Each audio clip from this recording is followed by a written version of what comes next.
ለአማራ ህዝብ በሙሉ እንዲሁም ለፍትህና ለሰብአዊነት ለቆማችሁ ሁሉ በቅድሚያ እስካሁን በነበረው እንቅስቃሴ ለተሳተፋችሁ ሁሉ ላቅ ያለ ምስጋና ይገባችኋል።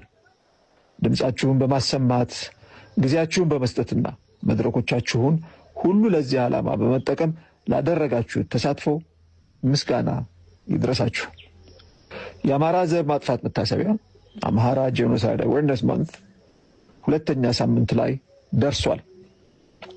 በዚህ ሳምንት ትኩረታችን በህዝባችን ላይ የታወጀው ጦርነት እያስከተለ ባለው አውዳሚ ሰብአዊ፣ ማህበራዊና ኢኮኖሚያዊ ቀውስ ላይ ይሆናል።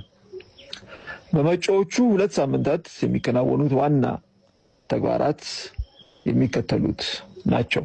አንደኛ፣ በሶስተኛው ሳምንት ስለ ህሊና እስረኞችና ድምጻቸው ስለታፈነ ወገኖች ድምጽ የሚኮንበት ይሆናል።